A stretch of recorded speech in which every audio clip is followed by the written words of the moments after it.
Didn't go live.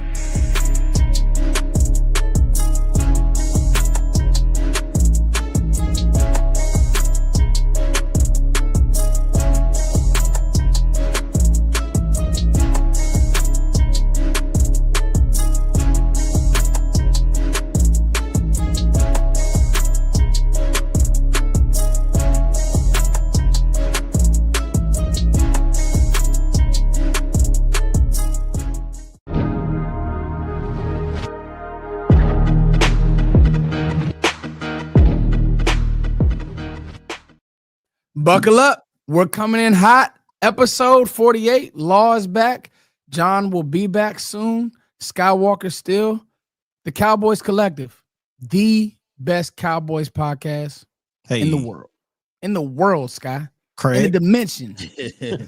Yeah. Episode 48. Who's 48, Sky? You said this one would be easy. Moose Johnson, baby. Come on. Come on, baby. Yeah. Let's go. Come on, Yeah. baby. Yeah. Yeah. Let's go. Let's go. So as always, guys, we got a hot one for you today. A lot happened today. A lot. Yeah. Not all good. Not all good, Sky. So as always, we're gonna start with John Machota. And obviously, I'm pretty sure you guys may know, if you guys want to know, not breaking news, but some news. But John will give us what he's hearing on the ground. John, take it away. Yeah, there was a lot. There was a lot that went on today. John, can you come up a little bit on your mic, or is that me? I don't know. Is that me? All That's right. Y'all okay? hear John fine?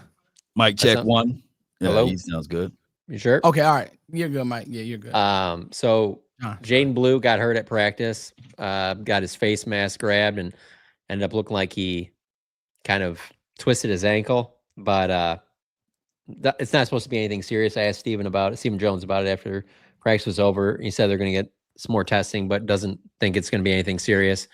And then Jake Ferguson took a shot in the back from Kenneth Murray, and he ended up leaving practice too. And same thing, Stephen said that he doesn't think that one's very serious either. So because of that, it looks like they dodged a couple of bullets, especially when you see some of the other injuries going on right now in the NFL, some season-ending injuries other teams have suffered. So it's always concerning when you see the cart come out, and that came out for Jaden Blue, but it sounds like he's going to be okay. So that's a big one there for sure.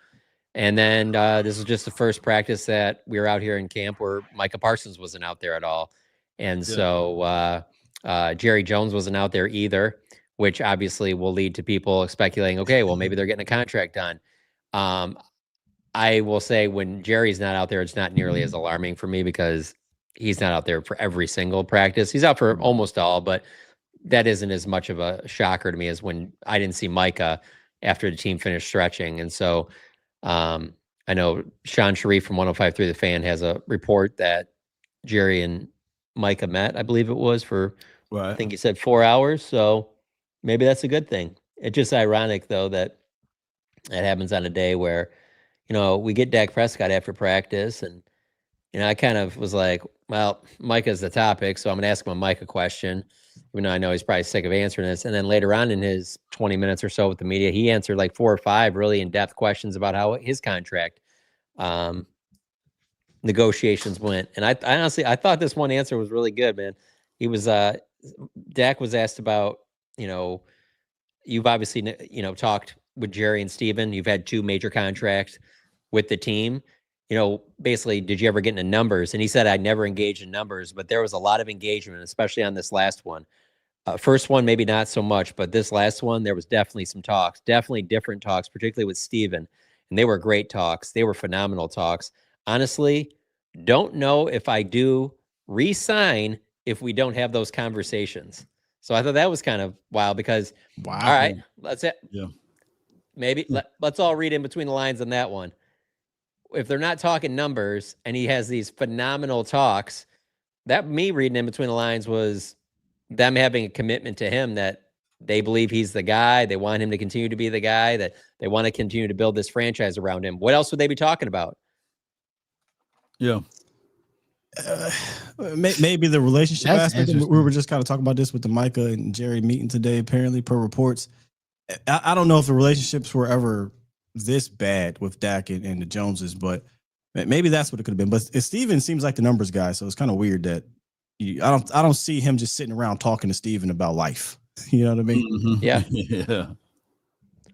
Yeah. Yeah. That is. Oh, go ahead, Law.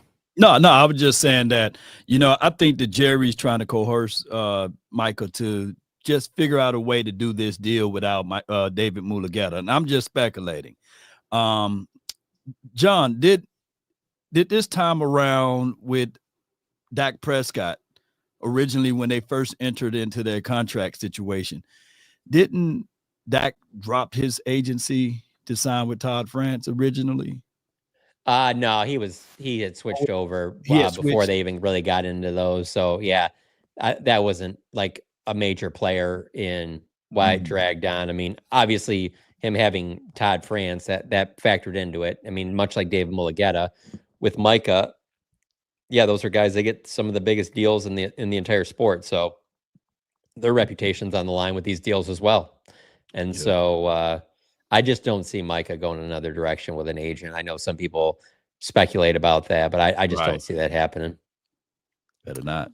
Apparently, what I just saw on Twitter is David Mulugeta was not physically at the meeting. But is there a but? Now, I see now. I don't know if that means that there has been some conversation with Mulugeta, but I don't know. I mean, James Slater came out and said, "I've been told there's nothing." I don't know. So, but these things can happen so fast, though. So right. I don't really. I hate to say I don't really care. That sounds like I don't care though. If a reporter, with all due respect, John comes out and says, "Oh well, they're throwing water on there. There's been no." Okay, that's fine because they could talk tomorrow and the deal could be done 2 hours later. So I don't care honestly. So, but it is good to know that they are talking. And when pen hits paper, we'll know about it. Until then, this is how it always goes. If you go back and look at all those contract disputes or negotiations, there never was, oh man, this is imminent. Like seriously, think about it. Have we ever heard, yo, Dak Prescott imminent? No, it happened 3 hours before kickoff. Hey, Ezekiel Elliott imminent. Nah, it just happened. Zach, everything just happened. So I don't really buy into that aspect of it. One of the things I was going to ask you, John, and obviously, the Micah stuff will. But I was going to ask you, with the other coaches, I wanted to kind of shift to some of the stuff that we heard from the other coaches today. Okay. What was some major things that you guys heard? Because obviously the scrimmage happened. And I know I took from it, I think the initial reaction was, man, we're soft, we're this, we're that.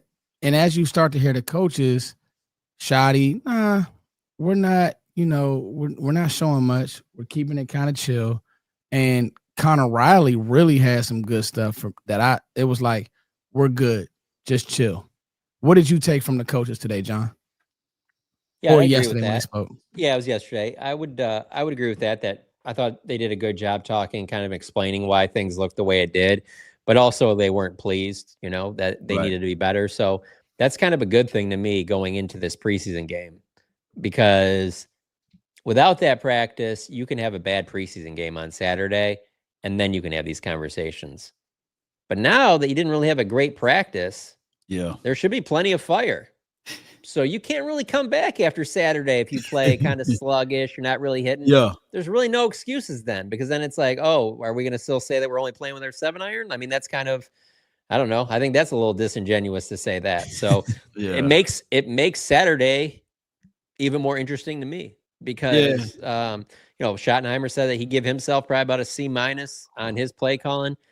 Dak said that when he left the field today, or when he left the field on Tuesday, but he said this today. He said he didn't really like what he saw. And it was a little bit better when he watched it on tape, but it's like, I really didn't get the sense from anybody that they were like real pleased with how they played, or how they coached or whoever was involved, And so because of that, that's why I'm like, all right, yeah, that can happen to anybody. The Rams looked like they were more ready for that practice than the Cowboys were. But now you get to go play a preseason game, and not just any preseason game, but you get to play that same team that you just went against. So there should be no excuses then.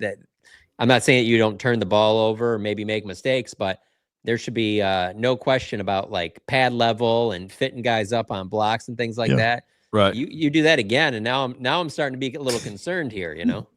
Well, it's concerned or not, regardless of whether or not Andre Booth gave his best efforts or worse, I don't think that he's going to ever be one of those guys that you can sit back and say, yeah, look at him. He's making plays. So that's what I took away from it. And of course, we talking about practice, not a real game. But I didn't see anything that's going to be like, okay, I can't wait to see these guys out there. And granted, when I posted the video, John, and everybody was saying, well, Law, these are not the starters. Who are our starters then at DB? Because Kyrie Elam and Bland, them too. But you still have the nickel situation. And I've seen Andre Booth get a healthy amount of reps last season. Yeah. And Troy Pride, man, oh my gosh. But that's a whole nother story. What's your thoughts on that, John and Sky? I'll just say corners to me is just a major concern. So I didn't even watch the defense, and they could have looked good against the Rams in that practice, and it wouldn't have done much for me. I'm still team Stephon Gilmore, pay him what he wants on a 1-year deal and get him in here. Like I was under the impression, I was standing there watching practice today, and I thought to myself, what's the biggest surprise that has happened at camp that would have surprised me the most if you would have told me this like 2 or 3 months ago? And honestly, the one I came up with was that if you told me 3 weeks in, Savone Ravel still wouldn't be practicing, that would have been my biggest surprise. That's a good one. Well, we did get that update, last week that, he's going to be out a little longer. So I think it takes a bit of the shock away from me. I don't know that I'll be surprised that he's not playing, but I'm surprised. If I told you 3 months ago that, after they drafted him, that 3 weeks in, he would not be doing anything. I can't think of anything else that's more surprising than that. I hate to say it, man. Cowboys and their timelines, and it's weird. It's all over the place. It is. What would you say is more surprising than that? I was just about to say, I don't know if it's more surprising, but I'm surprised they still don't know who the hell's the slot. Yeah. Like, bro, we are less than 30 days away. We are 3 weeks out. Yeah. That's 29 days. That's a good one, Sky. You had to know, Diggs wasn't, and you had to have an idea that Revel. Why do you think we've been banging on the table for months, John? All of us, right? Gilly and whoever else was out there. And now you're about to go into a situation where you might have to decide what you're going to do with your best corner that's available in Deron Bland. Like, he's going to have to masquerade inside, outside. And if I'm a team, what I'm going to do, I'm just going to say, well, why would I go to 26? I'm just going to pick on everybody else. So, Kyrie Elam, bro, we're going to really need you the first probably 4 games. Yeah, I think that doesn't surprise me just because I already know that Bland can play both and they want him to be the inside guy. That's why they drafted Revel. That's why they added Elam. There's been at no point since they've drafted Revel or added Elam that they've talked about them doing anything but being on the outside. So if those are your 2 outside guys, Diggs is obviously an outside guy, then their plans all along has been Bland on the inside, but they'll just have to put him on the outside if they can't get anybody else. But I say you go get Gilmore and you put Bland on the inside, Elam on the outside on the other side, and you're good to go. And to be honest with you, when you're in your base, then maybe that's when Gilmore's out and Bland and Kyrie Elam are your 2 corners.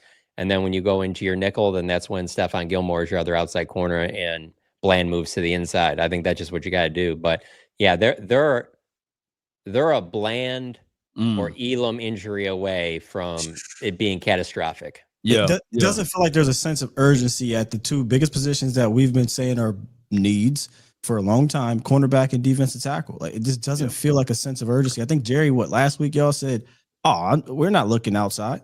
We're going to rely on the guys we have. And it's just like, come on, y'all. Yeah, those are the 2 spots I still think that they're not done. I still they can say that, but those are the 2 spots I would say that if there's something that's to happen, that's the 2 spots I would target. Yeah. So you think there's nothing there?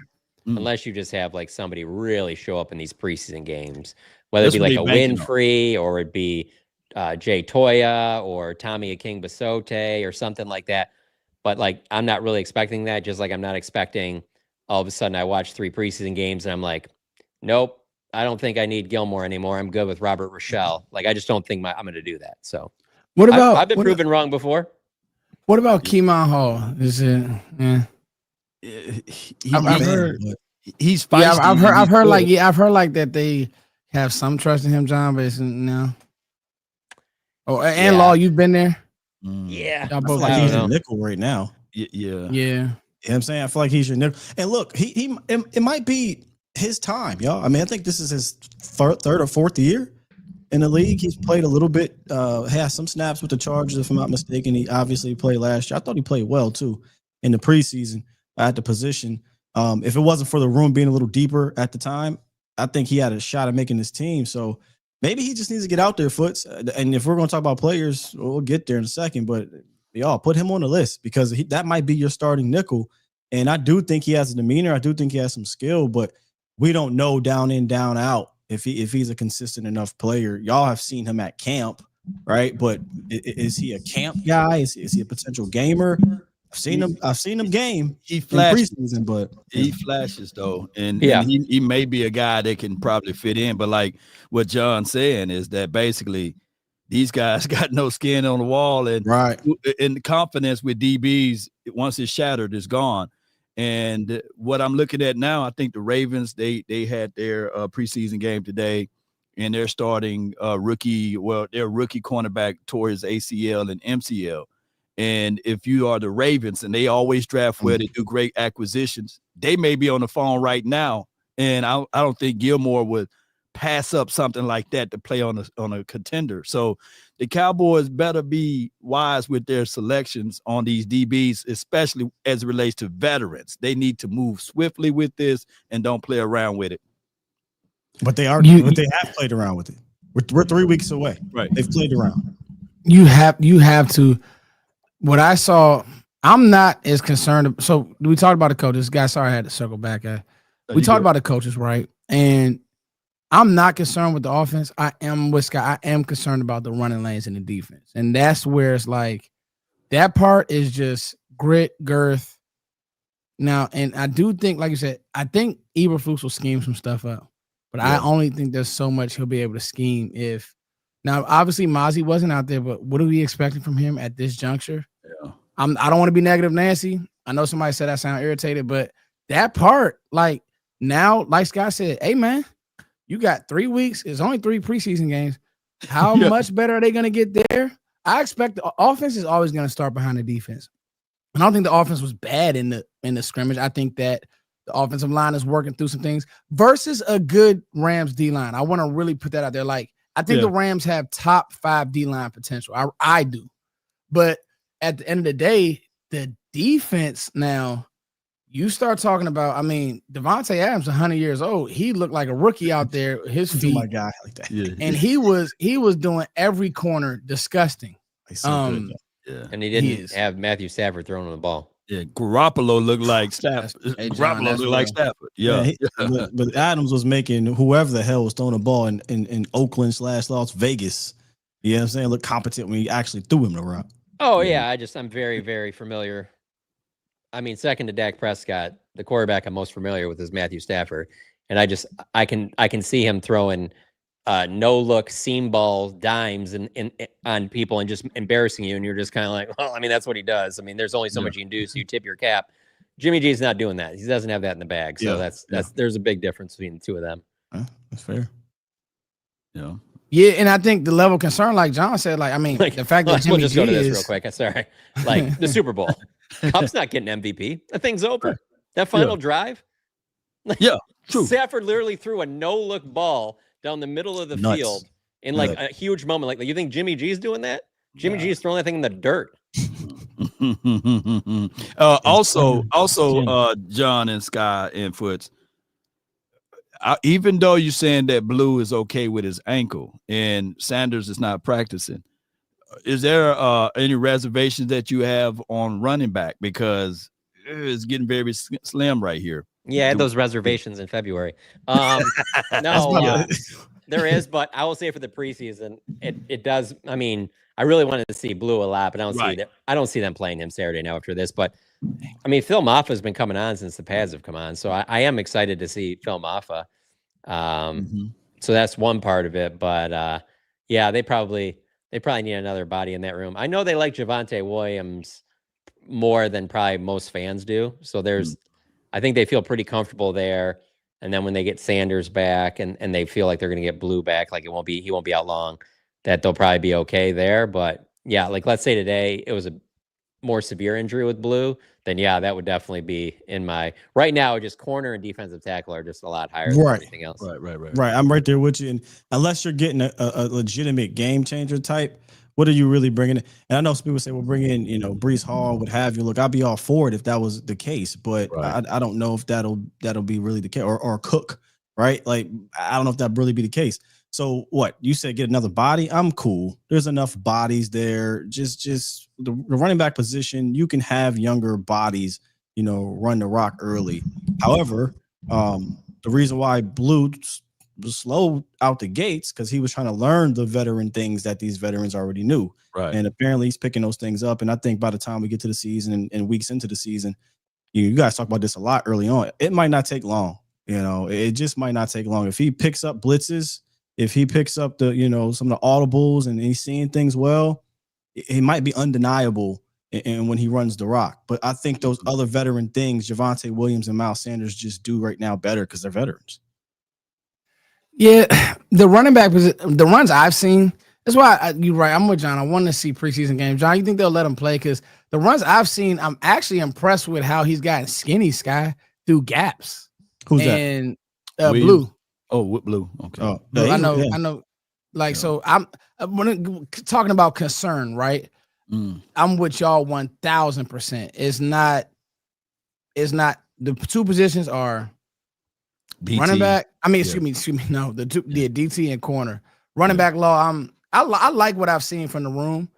I mean, because especially with my whole overarching theory is the pass was set up to run, and one of these runners prayerfully, Sky. But don't get it twisted though. I'd walk them and upgrade in a heartbeat. Yeah. But who is the guy? And what do you give like that? The context and getting an upgrade matters. Like, yes, we are optimistic about the room because we believe the pass game will open up and everything. But I mean, at the end of the day, if I can get a better guy, I'm getting a better guy. The room ain't good enough to the point where I'm like, I can ignore upgrading that position. That's not. Right. It's not like receiver. Like, I don't need to go get a receiver. Right. At all. You know what I'm saying? Maybe a Kenneth Walker. I'm seeing some people talking about him. Come in here and be RB1 and easily because they got a surplus at running backs over there. Right. Yeah. You know what, Law? I'm actually calling the Rams about Blake Corum. They got especially Blake Corum at the crib. Who's who we got? Oh shit. I think you trade Deuce for Blake. I think Blake may be a hair bit physical more, but you know what? Hell, you know what? Let's let Sky, you're right. Exactly. Like let's let Deuce, man. Let Deuce spin facts. Like the only thing is, Sky, why is he not practicing? Like what is up? John, he's out there today, right? Yeah, but he's been dealing with a hamstring too. So yeah, it's gonna be interesting to see what they do at running back for this preseason game because it's not like you're not gonna play Miles Sanders. Why would you put out Javonte Williams if that's going to be your one going into week one? How much of Hunter Lipke would you really hand the ball to? He's going to be a big part of your offense. That leaves you with Phil Maffa. Was Phil Maffa getting 25 carries?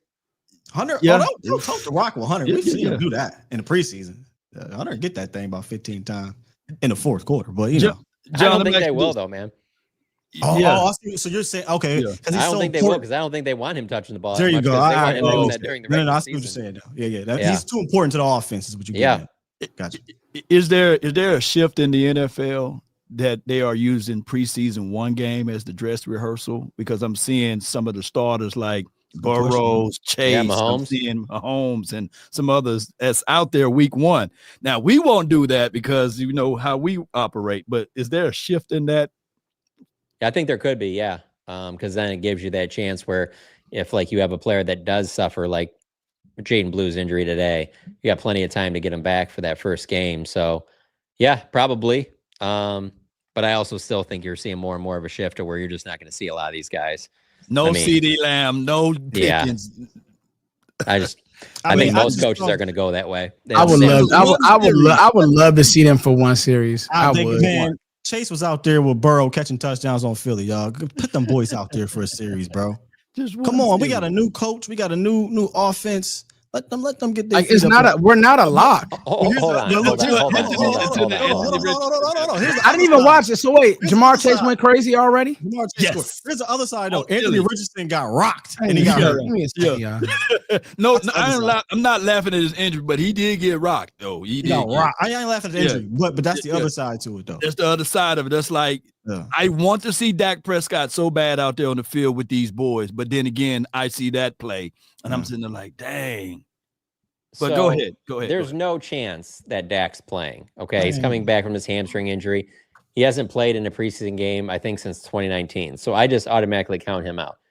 So I'll ask you, do you guys think the fan base can handle the starters going out there and Joe Milton throwing like a 70-yard touchdown bomb to George Pickens? Do you think the fan base can really handle that? I just wish we would think that. I mean, do you think that would be a good thing? Like, do you understand what'll happen if that happens? That'll be the very first play, by the way. I can see Joe, the very first play. Is that'll have to be a call. That'll have to be a Shoddy call. Because it makes sense. Shoddy was like, because we was wondering, you even brought it up. Law, was like, well, how come we saw that bomb, but everything else seemed to be, horizontal? Well, that's because Shoddy said, I got tired of this shit and called the bomb. Look. The fans will go ridiculous. The fans will be irresponsible and idiotic, yes. Yeah. But as a teammate, you know what I'm saying, on that team, the coaches, man, I'd be happy as hell to see it. I mean, I would be. Oh, Dak Prescott would be. But yeah, the fan base would be extremely. Dak wouldn't be over there sulking about it like, some quarterbacks would. And not the whole fan base. Let me say that. Yeah. What'd you say? Not the whole fan base. Let me say that. Okay. Yeah. I mean, because we haven't seen that. I want to see it one time in practice, but no, we haven't.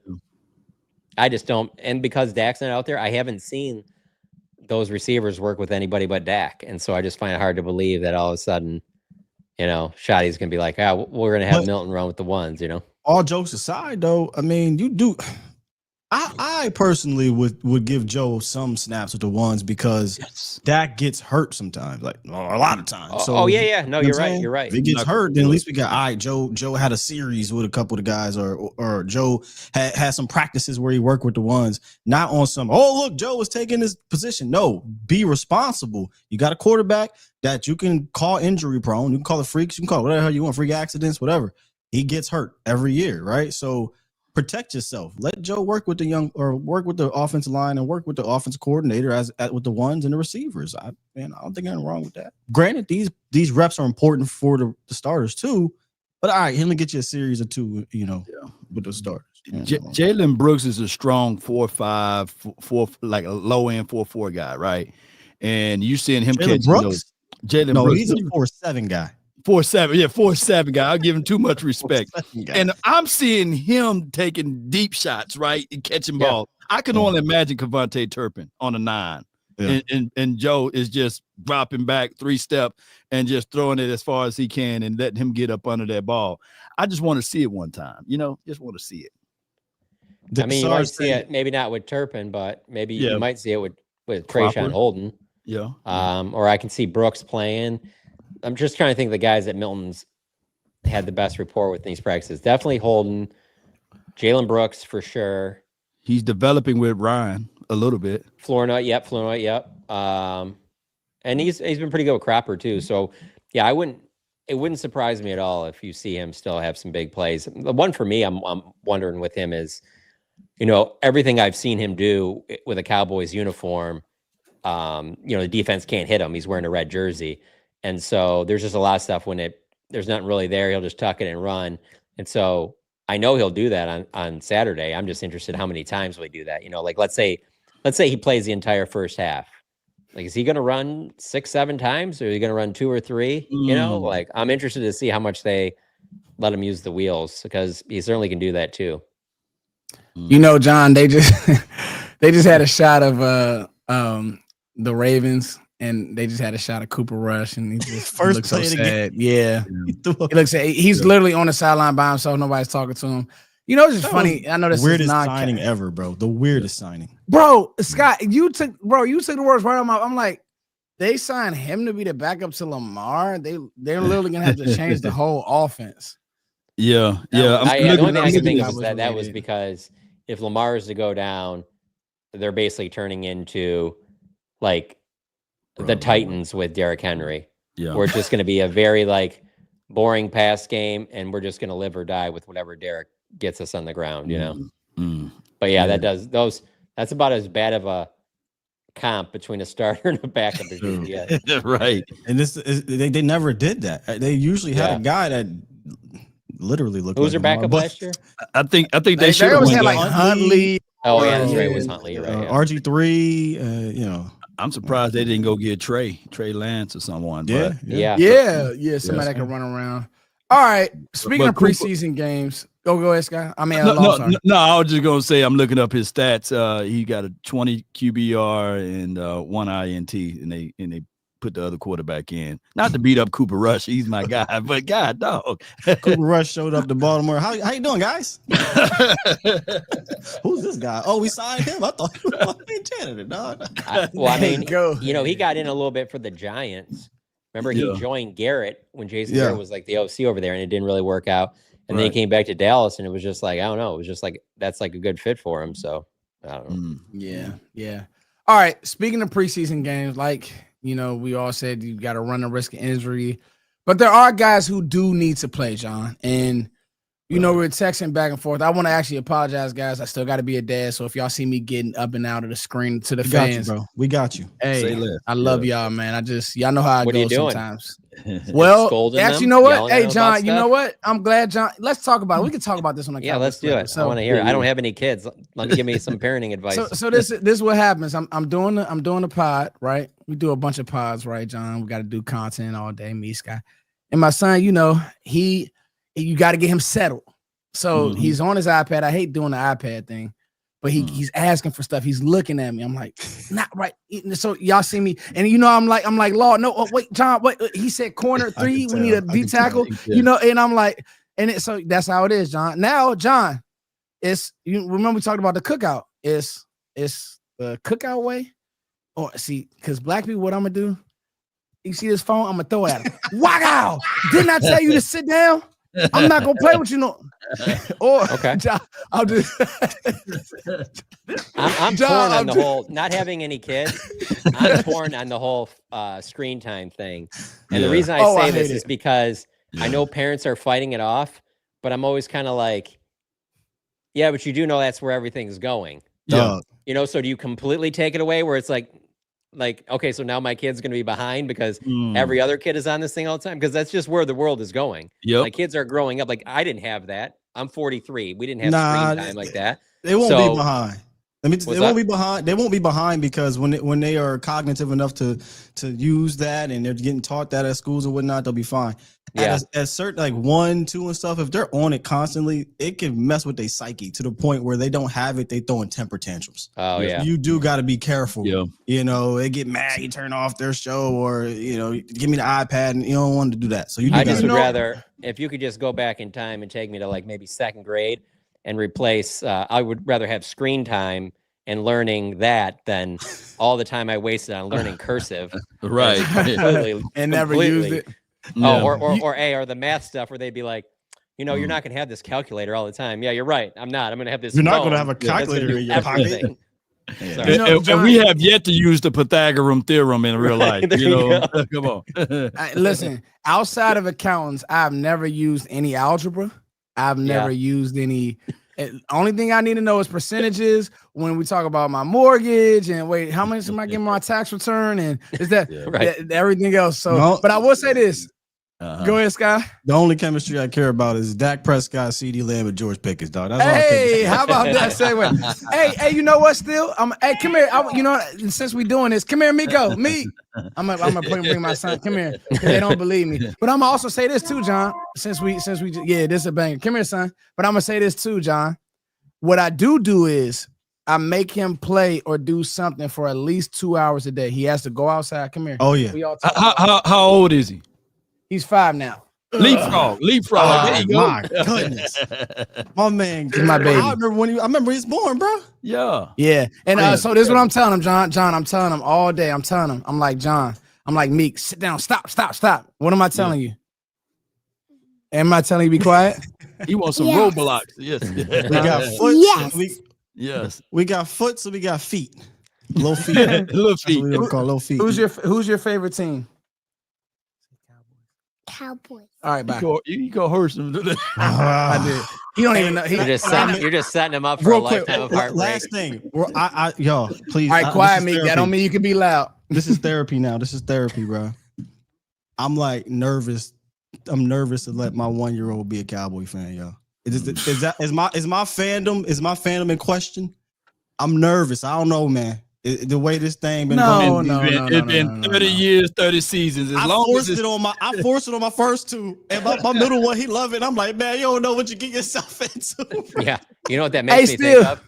Being a child of the 90s, it makes me think of like I might let them kids out there that as bad as you might think it is with the Cowboys. Imagine the kids out there that were forced to be Bulls fans because their parents were. God. And just how bad that's been for them. I know. You know what? You know what's so crazy though, John? I was born into it. My dad loved this team. He went to bars, and so that was our time to bond. Yeah, that's how like it was like he's from Texas. People like, you in DC? Why? Bro, my dad's from Texas. I'm honest. All my family's in Texas. So, but I will say this with him, John. This is what I tell kids. With him, like I coach, but if he doesn't want to coach, if he doesn't want to play football and like sport, I don't force it on him. I know a lot of people do that stuff. I want him to be a kid, bro. It's too many of these dads. They too super dead. I tell the parents on my team, I'm like, y'all, they're 6, they're 7, they're 8 or 9. Relax. Look at me. Relax. You know, so I want him to be a child. And I will say this though, John. I give him the iPad now, but as soon as we click in, he's going to bed. I'm with you. I don't like him on the screen too much. Now, it's crazy though, John. And I think Sky may have hit on it. Some of those programs on there get those kids really smart. Like I'm like, whoa, how did you know this? ABC Mouse was my go-to when my boys started really getting on, technology. I said, you're gonna do ABC Mouse until you can't no more. I think it's like 7 or 8. I guess my pushback on some of this stuff is that my thing growing up that my parents wouldn't let me do, especially on school nights, I couldn't stay up and like watch like those Monday Night Football games. And I always go back to them. I'll bring up, be like, yeah, remember you were just like, well, you just can't watch football all the time. Look at me now. And you get paid to do it. You get paid to do it, John. Watching all those games and maybe not go to school. How about that? Yeah. Oh, John, Monday Night Football, I had to fight my mom to stay up. You are not lying. 100%. You just brought back nostalgia. Yeah, I had to for real. Yeah, all of them. I watched a lot of Lakers games growing up too. So I remember I woke up my whole crib when Derek Fisher hit that 0.4 second shot. Oh yeah, I remember that. Yeah. I was at like 1 a.m. I'm like, hey, I'm watching my sports. I ain't gonna.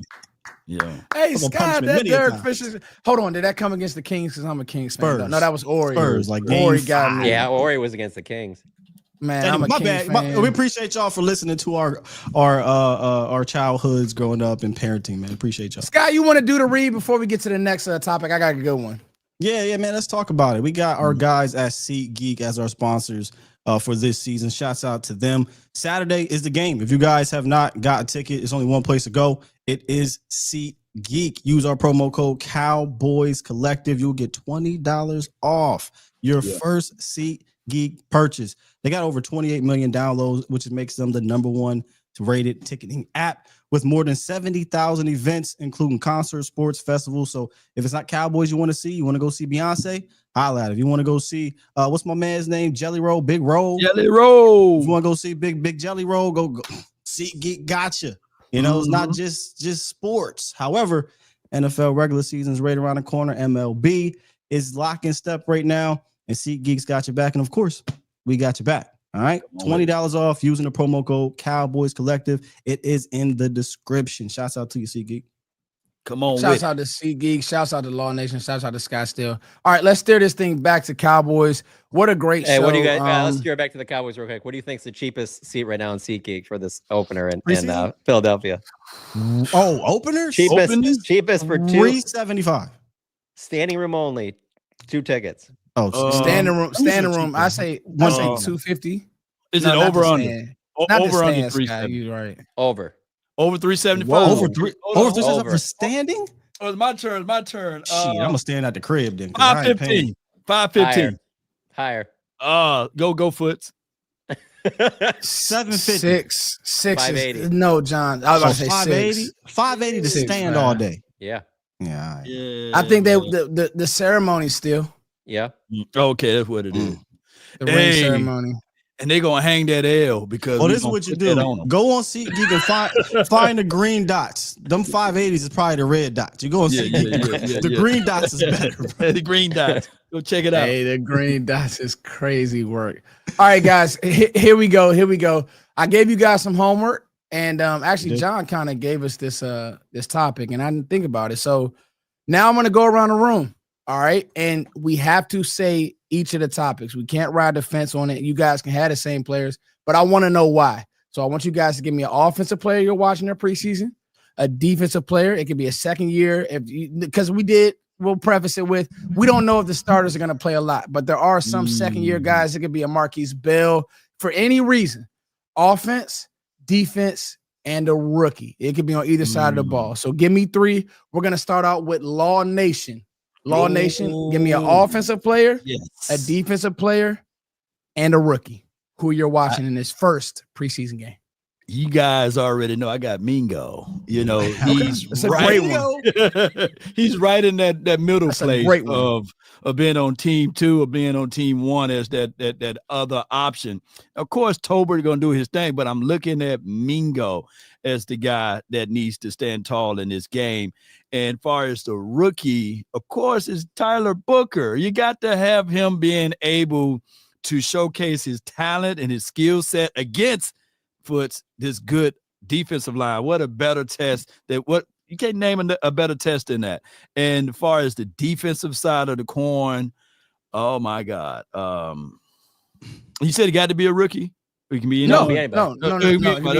Okay. I just need to see something from Elam. I know that he's been doing some great things as it relates to the Cowboys going against familiar bodies, but I need to see, can he continue to do this against Puka Nacua? If he's going to be out there, Devontae Adams, if they're going to give him a little play or rep or what have you.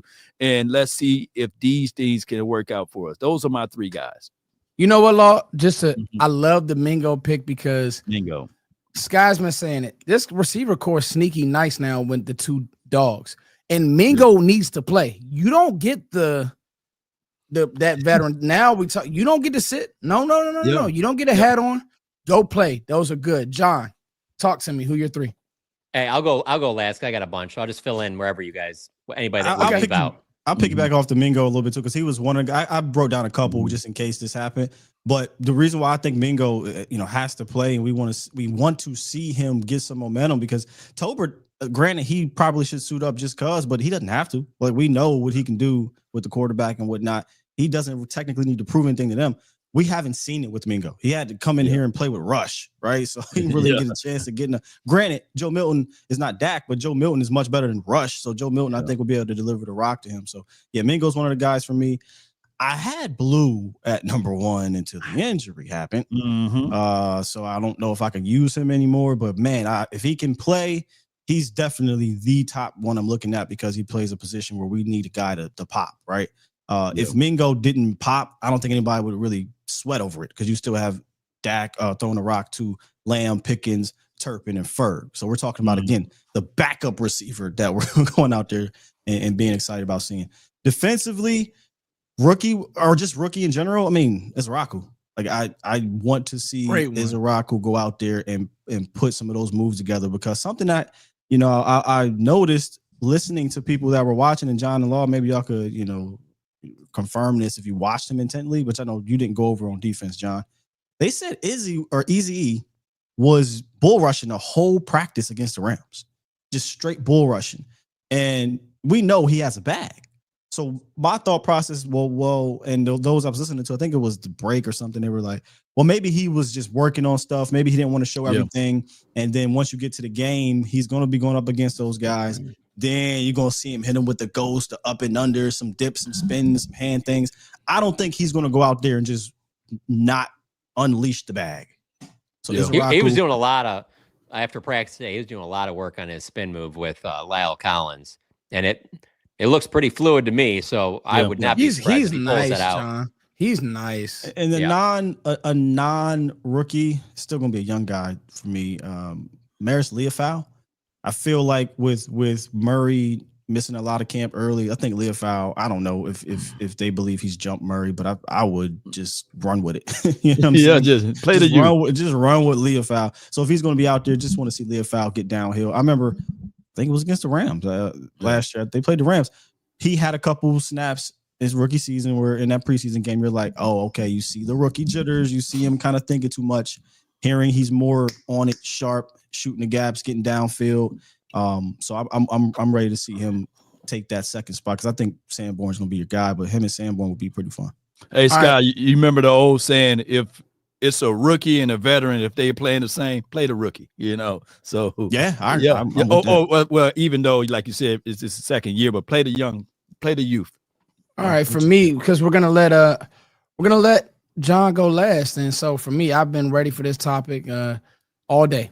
And for me, on offense, it's Tyler Booker, and that's not my rookie pick, but I think that honestly, people overreacted to the O-line so much. So I went back and watched some of just the clips, and Tyler Booker looked good in pass pro. I think that the run stuff, the movement probably could have been better. But I always tell people this, right? It's different when you get a few plays going and then you start running the ball because you're lining up, you're running to the ball. You know, you're literally moving, and they're moving downfield. The D-line has to reset, set back up, get their fit, get their alignment right. Boom, we running at them. But I didn't think he did terrible in pass pro. And remember, Sky, this was what me and you and Voch had some good back and forth about this pick. And Sky kind of jumped in the middle and was like, Foots, if nothing else, he's going to be good in pass pro. And honestly, I saw that. And so that's what I'm watching for still on defense. And that's not my rookie. Well, Foots, can I ask you this, though? Yes. As you being a scout watching these guys before they get to the pros, like, do you initially look at like some of the cons that they had in college to see whether or not they overcame that? Because I believe I was listening to you on Tyler Booker, and your reservations with him was on the pulls, him out in space. Is his feet fast enough to get to that second level? Will that be something you're looking for or not?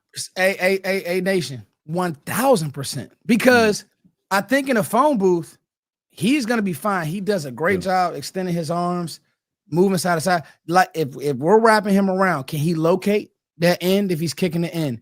Can he locate those backers, or are those backers, we call it run through, are they just running through knife and messing up the play?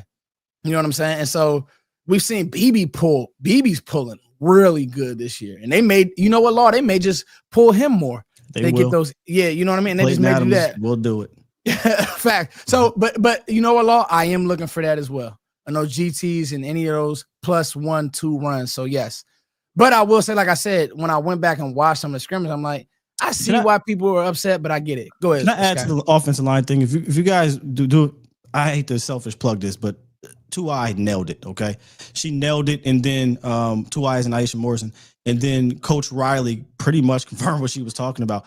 It wasn't about them being out physical. It wasn't about them not being good. It was a lot of technical stuff. It was a lot of pad level. It was a lot of timing. It wasn't that these guys the talent didn't showcase or nothing.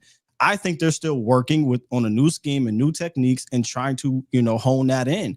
So I'm with you, Foots, and I'm not overly worried about it from a freaking scrimmage. Now, if this is happening in week 4 or 5, sure. But the first practice where it's live bullets, and probably it seemed like they weren't even expecting the Rams to, ratchet up the energy the way they were. Yeah, it's gonna take some time. So it's not that these guys didn't have moments, but they weren't consistent enough because they just didn't have the small details, is what Coach Riley said. So those details, offensive line wise, is what I'm watching tomorrow, or Saturday. For sure. Yeah, definitely the Rams ratcheted it up early. I think that caught them a little bit by surprise. The only other thing I'd add to that is that every day in practice, you're going against your own guys. This is your first time with that group that you're going against a 3-4 defense. So I think that was there were probably some things that happened that, they've probably went over, and they've obviously seen playing in college or seen whatever, but as a group together, they probably weren't all on the same page. And as everybody knows, the offensive line, like all it takes is like one guy to be a little bit off, and then the next guy's trying to help out. And that's exactly what Riley said. That's exactly what he said. In unison, the 3-4 thing should be mentioned, though. That's all I'm saying. They're not going to mention that because they don't want to make excuses, but I think that was a factor as well. Was that you who asked that question, John? What's that? You asked that question. Somebody asked that question about 3-4, and Connor Riley kind of answered it. Somebody. Oh yeah, I don't. No, I don't think it was me. No, but I was by him the entire time. Yeah. They gave us all the assistants at the same time, so he kind of had a pick. Okay. And so on offense, I was by Connor Riley the entire time, and then on defense, I was by White Cotton, just because of he can obviously answer all the stuff about all the edge rushers, Micah. Osa, all that stuff, Mozzie. So he was like kind of for me, the no-brainer. But I thought Connor Riley had a lot of answers for what we saw. So we'll see. Yeah, he did good. And so for me on defense, guys, it was I was gonna go Maris Louisfowl, but Sky had that one, so I had my backup as well. I want to see Marquise Bell. I've heard a lot of good things about him. And I just want to see, John, how does he look at safety? Like, we really have we really seen Marquise Bell in a sample size, a good enough sample size at that position, John? No. We haven't. And we know he could play. Well, that's who I want to see on defense, and I don't want to take up too much time because I know this last 10 minutes, I know we'll knock it out the park with John. My rookie, guys, so I went, my rookie, I want to see Jay Tawia. Like, I want to see because he's not going to play against the ones much, unless Mozzie doesn't play, and then he does play against the ones. I want to see his conditioning. I want to see can he consistently come off the ball law. I know that I don't say I know, but I'm praying that, knock on wood, that we go get somebody, and let's be honest. But I want to see, can Jay Tawia, like, is this real? Right? Because let's be honest, I know some of you guys, I wrote some of you guys, man, Mozzie is like not in this chat's, this 4, 1, 2, 3, 4's best favor. Like, let's be real. Like, I don't think anybody's like, man, yay, Mozzie turned it, including me, including Mozzie's biggest supporter. So that's his own doing. So, there's no agendas to it. We all really wanted him to snap, but not a single soul has reported back that Mozzie Smith is just going off down there. So that's his doing. Yeah. And you know what? Still, I'm out. Like, because at the end of the day, it is getting to crunch time. How many times are we going to let the same stuff bite us, Law? I've tried to fight you guys on it. I've tweeted about it. Give it time. Mr. Patience foot the whole night. Now it's like, okay, bro, like, somebody got to step up. And it's not, I know we like Solomon Thomas, but consistently, it ain't gonna work. I'm just being real. Like, it's cool. Good things about him. Yeah, and we've heard good things about him. Perry, we know what he is. We know what Solomon is. Yeah. You know what that feels like, John? Who is that feels like not Jeremy Mincy. Who was it? Jeremy Mincy that year they went on that run at Mincy was nice. Mincy was nice. Mincy was nice, Law. He was nice. Yeah. But you knew it was like a great Band-Aid, like the Band-Aid that stayed on in the shower. That's great because that's what when by the time you got to the playoff game and that Band-Aid start falling off, hey, bro, stay still. On one leg. As they say, Foots and Sky and John, nothing beats a Jet 2 holiday, man. Mozzie is a Jet 2 holiday, Mozzie. Hey, yo, Law. But that's what I'm saying, John. Like, listen, Missy was waterproof. You can go to the pool with that Band-Aid on. You go to the pool with that Band-Aid on. You listen. You can go to the shower, but eventually we gotta change that Band-Aid. So those are my three guys. Booker. Mincy was the dirty Band-Aid the young bulls be keeping on for 3 damn days. They're like, hey, dog, it's time to take that Band-Aid off, man. It's black now. John Machota, who are you said you got 1,000. Maybe the whole team. If I just had to pick one for each of the categories you had, like, it's not even close. Like, I don't even have a close 2 for any of them. Number 1 for me is so far away. Is Joe Milton. It's not even close. Joe Milton. That's it. Like, if I could just watch one player, it's just Joe Milton. That's my number 1 player that I'm going to watch. So he would be definitely the offensive. Defensive, for me, it's not close either. That would be Donovan Ezeraku. And then rookie-wise, it would be Tyler Booker. But we already talked about those, so I'm just going to fill in some of the gaps of guys that we didn't talk about to keep an eye on. I mentioned Phil Maffa earlier. I just think he's going to get a lot of touches, and he's been better with the pads on than without. John Stevens, when he's gotten a chance, like he's shown some things. And so it's always a health thing with him. But when he's out there, he's pretty consistent for the tight end group. Offensively, did we talk about Nate Thomas? No. I think that's a big one. He kind of got thrown into the mix of my guy, Jared Verse there right off the bat. So that was a lot. So it'll be interesting to see how he responds from that, because there still is no definitive when Guyton's going to be back. So you might have Nate Thomas week 1. So that's certainly a guy in the offensive line. On the defensive line, of the guys we didn't mention, I probably would just say Marshawn Nealon, because between Marshawn Nealon and probably Sam Williams, you're going to have those guys play a little bit. It'll be interesting to see if they show anything that stands out. And then linebacker is definitely Shamar James for me. The momentum's been on his side the last few practices. The rookie linebacker out of Florida, he keeps showing up more and more. And so I'm interested to see what he does, particularly. I can see him playing in the second half of this game, when you're kind of, okay, who's even out there, whatever. And I could see him making some plays. Another guy that I could see being out in the second half, making a play or two that will catch people's attention, is Zion Childress, the corner. Kentucky. Yeah, out of Kentucky, the undrafted guy. Yes. He'll have some moments in practice here or there where you're like, oh damn, Zion Childress made another play, So I put a pin in something you said, John. Okay, yeah, that was it. Those were just the guys that we hadn't already talked about. So John, you know what's crazy? After this preseason game, we'll be talking about bubble guys, because that's how quick this can be. This ain't lying, game. It's so quick, man, with these 3 games, man. We'll be talking I'm surprised about none of y'all said any more receivers. That's interesting. Holden. I mean, like who? Holden's. I mean, I just wrote something for The Athletic on players that I'm watching. Holden is in my list. He's in my top 5 for sure. He's a pull stick guy. You're going to break the stick and see who's going to win that fight between him. How do we get him to the practice squad, though? Hey, that knee hurt. That knee hurt, don't That's you? The only way. That's the only way. The only way, still. Well, I'm not gonna say that's the only way. Let me stop. Let me not act like this. We say this every year, and then that person. But I do think they carry 6. So I think he can be your 6. The only. I said this last time, though, brother.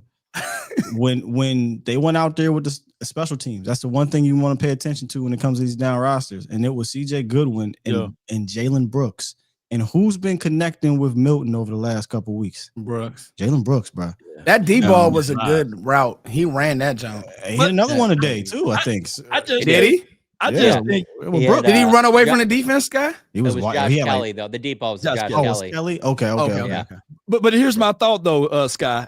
I just think that if Shotty would have called any of those wide receivers in that spot, I think they would have caught it. Josh Kelly, Trayshawn Holden, Jalen Brooks, man, to me, he just got 9 lives. He continued to find ways to make plays. And it's to me, I just don't feel it though. It ain't the receiver against the 3s and the 2s. I just don't trust Jalen Brooks, man. No, it ain't the receiving law. It ain't the receiving. It's the special teams that got me concerned about him being. Somebody has to play special teams. You're right, special teams. You have to. And he's the starter right now. Holden clears him from a ceiling standpoint, talent standpoint. I don't even think that's debatable. But then we're talking about real life stuff, right? And real life stuff is are they going to choose Holden on the special teams over Brooks? Right now they didn't. So if Sky, it's going to be the inverse of this. Like, you remember Shavarius Ward back in the days? He was like showing up, and then they decided to go with somebody else. Same damn thing. Yeah. If they trade Holden, I'll be a shock. But more important than maybe receiving for Holden, can Holden go out there and make a couple special team plays? He go out there and make some special team plays. He'll run down and make a tackle. He'll run Brooks down. Yeah, you got to make a tackle. I put a pin in something that John said, and John said, in law, you've been there, so maybe you could. He runs better with pads on. If we're talking about Phil Maffa. What if he's the name that get in the fourth quarter, he starts running through face masks. You're like, hold on, what would this look like? I mean, and honest, to be fair, he probably didn't get that much. He hasn't gotten that much run. I mean, he's literally the 4th, 5th running back. So, but that's a good one right there, John, because. Well, just what they're going to do Saturday is so different than anything they've done up to this point. Yeah. I mean, there's literally assistant coaches running on the field, yelling to stay up when guys are being hit. That's not happening on Saturday. You're out there to lay the wood. You're out there to mess somebody up. You're out there to win a job. So it would not surprise me if there's, 2, 3, 4, 5 guys that don't look as good in that setting as they did at camp, and then 4 or 5 guys that look better in that setting than they did at camp. Because like just using the play today, I'll use the one with Ferguson and Kenneth Murray. Like, that was crazy. Yeah, there's just a little bit where it's like Kenneth Murray's trying to play football, but you're also like, you got to like, it's tough to put yourself in that spot. Like, am I supposed to pull up? Like, I wouldn't do that in a game. This guy's about to catch a touchdown pass over the middle. So he's trying to hold up a little bit, but then he's kind of like, well, I also got to at least put a hit, and then I don't think Jake Ferguson was expecting him to hit him. And but they're in pads, so where you don't have to worry about that on Saturday. Saturday, you get to do the same thing that you were doing, in high school. You get to play real football. So I'm interested to see, and that's why I'm saying Maffa would not surprise me if when he's in a game setting, if he looks better there. And that's also why Milton's so high for me. I just think Milton looks so much better in the start of that Rams practice. I wish he wouldn't have hit his thumb on, and it wasn't a helmet either. It was on the defensive tackle's hand, he said today. So I wish that wouldn't have happened. I would have loved to have seen him that entire thing, because he looked like right from the beginning, he was calm, in rhythm, decisive, looked just like he looked when he came in for the Patriots. So that's why I'm so interested to see him. And also a key with all this too is I am just fine seeing him throw that ball out of bounds. Yeah. If there's nothing there, living to play another down, like I am just fine with that, as opposed to like forcing something in just to make a play and stuff like that. I just want to see how he plays quarterback, Yeah. Let me ask you this, John. So far, my number one for me. Do everybody got 5 more minutes? I'm good. Okay, John. Yeah. Let me ask you this, because you seem like now the Milton stuff is isn't like Trey Lance from last year. Do you think that he could possibly be a player who, after 2 years, could take over for Dak, or a year, if the way that you've seen him right now? What are you thinking? Because it seems like you're high on him, and I think Dak's mind is 10 times more. What's funny about being out here though, and having social media, is you can be high on a player, and you can be on social media and see somebody that took it 72 stories way too high. Like we're like, okay, what are we doing? You watched a couple of highlight clips. What are we doing here? Talking about like how he's already ready for that. There's been some of that with Holden too. It's like I really liked Holden early, and then now it's just like on social media, it went crazy. It's gotten like where it's like, is this Michael Irvin?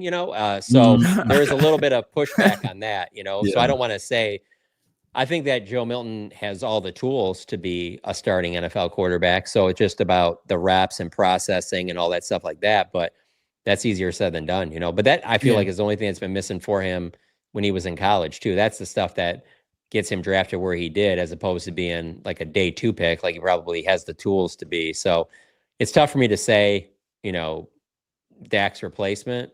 Just and I'm with you. To develop it. I'd have to see a lot more. Like he'd have to do some stuff that we've seen Dak do. The thing that Dak was asked about today, that to me it's pretty easy. The most memorable preseason game I've ever been at is Dak's first game in the Coliseum against the Rams, because you're just like, damn, like if you take yourself back to that time, you got to remember, like, we know we have the benefit of seeing what happened.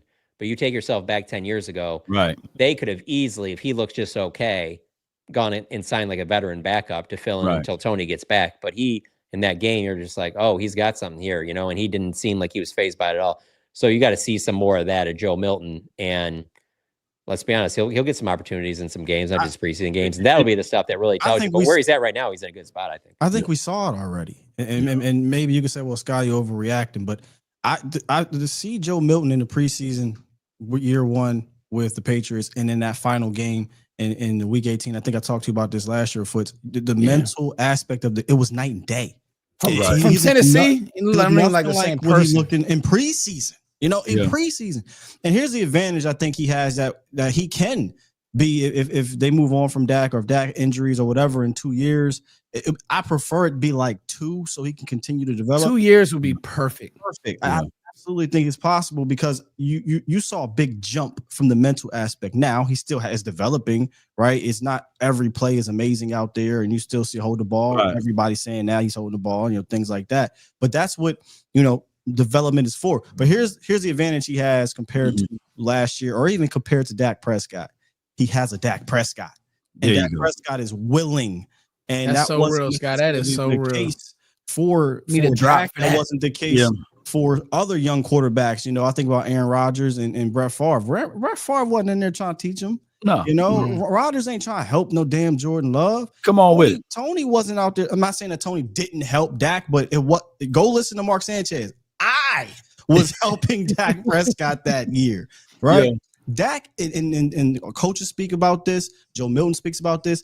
Whether you love him or you hate him, one thing you can't deny about Dak is his leadership and his mental aspect of the game. And if he can help Joe Milton, you know, speed up that development process because there's a veteran willing in the room, absolutely I could see, you know, 2 years him being the heir apparent, but he has to show us in Dallas. But that game in Buffalo to me showed me, from a development standpoint, he can develop. He can develop. He can develop. And Scott, just to echo that, and that's good shout out to Toxic Tom for honestly saying that it's refreshing to have a good quarterback project that, you know, Tom nailed that, didn't he, Scott? What a great comment. Yeah. Because we grew up in the days of seeing, even watching this team, that even the Cowboys never put a qualifiable quarterback behind Tony Romo, right? That's it was false, like B-Fatty. Trey Lance came out and said Dak was helpful to him. Trey Lance just wasn't as good as Joe Milton here in Dallas. That's just facts. He just wasn't ready to do that. And you know the difference? The offense not built for Trey Lance either. You know the difference too, Sky, is regardless of what you guys are seeing, and John can contest to this, it's not the highlights that Joe Milton is what we raving about.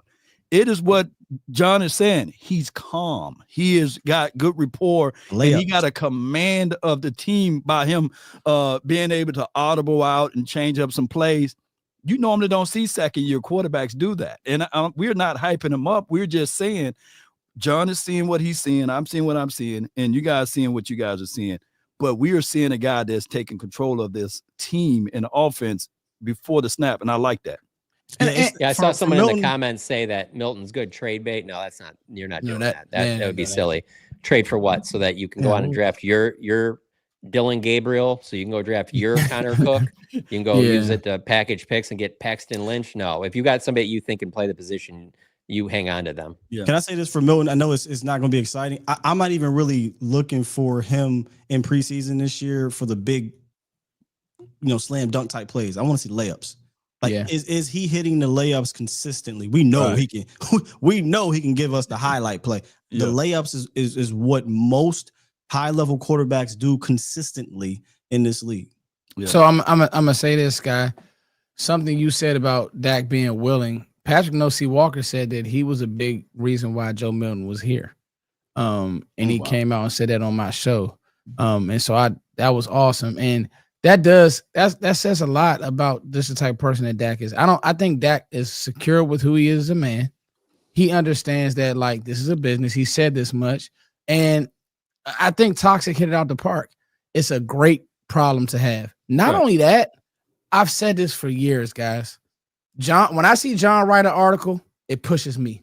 Mm-hmm. When I see Sky do a great show, it pushes me. Mm-hmm. Nobody is above competition. I feel like that doesn't mean that you have to be angry, jealous, spiteful. Now, those emotions come with it, right, Law? But if Law just got 100,000 views, darn it, I want to see how I can get to that number too. That's why we do what we do. Great writers push John. If you see a good quarterback behind you, there's something in Dak's mind that's I need to sharpen up. Now, that doesn't mean that he has to be frantic and be weird to Joe. That would be weird. But it's, I think that competition is great for everybody. Yeah, competition is great for everybody. So I just want to put a pin in that. We'll read this super and then we'll let everybody go. Great show tonight, by the way, fellas. Hey, fellas, humor me a bit. If we trade Micah, all right, I sorry the truth, but we're not trading Micah. We'll read it out all the way though. But hey, fellas, humor me a bit. If we traded Micah, give me the ransom it will require. Great show. Again, I don't know because I don't like speaking of hypotheticals because nobody has what Micah's worth. I've seen all these clickbait things, and I'll just speak on it. Right. 3 first-round picks. I'm gonna tell you something right now. There's been teams that have gotten hauls for players, still did nothing with it. The Titans. Right. I don't know what they gave up for AJ Brown. Has not equated to AJ Brown. Stupid trade. Right. You get what I'm saying? So you could if you could tell me I'm getting another Micah Parsons. But that's not how football works. You can have the number 1 overall pick. Everybody, you know this, John. Everybody, Caleb Williams is going to be the best prospect since Andrew Luck. Bro, Caleb's having some real issues in Chicago.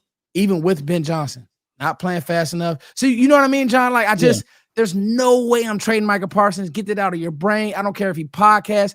It's not happening. I don't care. It's not happening. We don't want the mystery box. We got something right now. We got the boat. Yeah, I don't know if you guys care. I'm gonna need a young all-star. I'm gonna need about 2-3 first rounders, a couple second rounders, and some vibranium from Wakanda. We get vibranium, and definitely don't trade them within the NFC. Put them on the AFC if that is going to happen. By the way, to this day, I still think that the Eagles owe the Giants a ring, even though it wasn't a trade. But by letting Saquon Barkley go to the Eagles, I don't want that to happen, man. Fam, I would have tagged him and traded him to Australia. He wasn't going to Philly. That just wasn't happening. Right. Put that in the contract, on the other contract or something. But look, keep Parsons inside versus trying to get rid of him, y'all. It's hard to come up with over 90 pressures a season, double-digit sacks, somebody that can be a game changer. And when we start talking about postseason, that is a game changer. But when we start talking about postseason, look, everybody played bad. Everybody. If that's the case, then goddamn it, shut the whole team down, because for 30 years we ain't been good in the postseason, y'all. Yeah, so we're not trading. I'm sorry about that, guys. But yeah. But anyway, guys, what a great show. We will see you guys next Tuesday. My background will be different. I'll be actually on vacation, but I'll still be bringing my setup, and I will be giving you guys this work because we got preseason games. We'll be reacting to the preseason, and soon we'll be talking cuts, John. Like Law said, just that quick. We'll be going from we got through camp, now bubble, guys, and it will be It'll go quick, and we'll be talking about the Eagles before you know it. Thank you guys for the great show, for the love. Yes, sir, Law. Foots and Sky and John. When do the all 22 preseason come out? Because I can't wait to watch that. hopefully Monday. I hope Tuesday. I hope. I pray. Yeah, Tuesday or Wednesday. Yeah, maybe actually, with it being a Saturday game, maybe it will be out Tuesday. I'll probably run it back twice, Law. I'll run it back twice, but even on vacation, we work, guys. Y'all know how it go. We don't stop. Put this video in there real quick. Law had me cracking up earlier. Hold on, let me change the banner real quick. Hold on.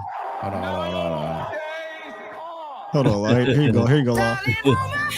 Nothing beats a Jet 2 holiday. Nothing beats the Jet 2 holiday. I can't play it too long. Yeah. Demonetized. Yo, when he said that, y'all, this is a funny one. All right, guys, we will see y'all, and I'm pretty sure, John, you guys better be following John the Athletic, because we may get some news here. You never know. All right. Hey. Love you guys. Peace. Peace.